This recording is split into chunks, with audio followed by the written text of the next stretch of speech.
ഞാൻ രേണു സുധി, എൻ്റെ വ്ളോഗിലേക്ക് സ്വാഗതം.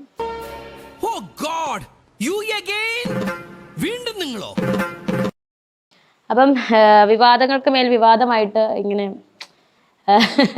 നിൽക്കുന്ന ഒരു കാലഘട്ടമാണ് ഇപ്പം. ഇതൊക്കെ എല്ലാവർക്കും അറിയാവുന്ന കാര്യമല്ലേ. ഞാൻ സത്യം പറഞ്ഞാൽ ഈ ഒരു വെള്ളം ചോരുന്നെന്ന് പറഞ്ഞ ചാറ്റിൽ അടിച്ചുകൊണ്ട് ആണ് ഞാൻ അങ്ങനെ പറഞ്ഞത്. ചോരുന്നെന്ന് പറഞ്ഞത് അതാണ് തുടക്കം. രേണു സുധി തന്നെ എന്താ പറയാ, മീഡിയക്കാരോട് പറഞ്ഞിട്ട് പറയിപ്പിച്ചതാണ്. ഞാൻ എന്തിനാണ് അങ്ങനെ പറയുന്നത്? എനിക്ക് അതിന്റെ ആവശ്യമില്ല. പിന്നെ എന്നിട്ട് എന്തുകൊണ്ട് അയാൾ എന്നോട് പറഞ്ഞില്ല? പിന്നെ അതേ മീഡിയക്കാരൻ എന്നോട് ചോദ്യം ചോദിച്ച മീഡിയക്കാരൻ 2 ദിവസം, ഞാൻ ആരാണെന്ന് ഞാൻ പറഞ്ഞില്ല, 2 ദിവസം കഴിഞ്ഞപ്പോൾ എന്നെ വിളിച്ചിട്ട് പറഞ്ഞു, രേണു സോറി കേട്ടോ, ഞാനാണ് ചോദിച്ചത്. കാരണം രേണു പറഞ്ഞിട്ടല്ല. അന്ന് 5-ാം തീയതി സുധിച്ചേട്ടന്റെ പ്രാർത്ഥനയ്ക്ക് വന്നപ്പോഴത്തേന് 5-ാം തീയതി സുധിച്ചേട്ടന്റെ പ്രാർത്ഥനയ്ക്ക് വന്നപ്പോൾ എന്റെ ദേഹത്തോട്ട് വെള്ളം വീണു. അപ്പോഴാണ് ഞാൻ അറിയുന്നത് ഇങ്ങനെ വെള്ളം വീഴുന്ന ഒരു അവസ്ഥയുണ്ടെന്ന്. ഇവനെ സൂക്ഷിക്കണം, ഇവൻ നമ്മളെ കുഴപ്പിക്കാനുള്ള പരിപാടി, ഇവനിതിൽ എന്തോ കൈയുണ്ട്.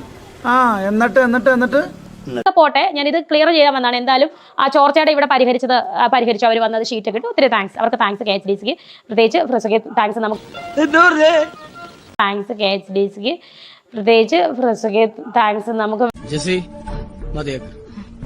രണ്ടും കൂടി ഒരുമിച്ച് വേണ്ട, ചെല്ലാൻ നോക്കി.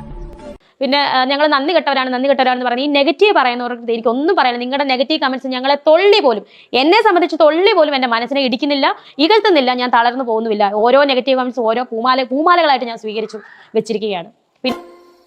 നിനക്ക് ഇപ്പോഴും നല്ല വിഷമമുണ്ടല്ലേ? ഈ വ്ളോഗർമാർ ഇടയ്ക്ക് കയറി കുത്തി തിരിച്ചാലൊന്നും ഞങ്ങളുടെ ബന്ധം, എൻ്റെയും കിച്ചുവിൻ്റെ ബന്ധവും തീരത്തില്ല, എൻ്റെയും കൊല്ലംകാരുടെ ബന്ധം ഒട്ടുവലിച്ചിൽ വരത്തില്ല. നിങ്ങൾ വെറുതെ അവിടെ കിടന്ന് പറയുന്നതാണ്. ഞങ്ങളുടെ ബന്ധം ഞങ്ങൾക്ക് മാത്രമേ അറിയത്തുള്ളൂ.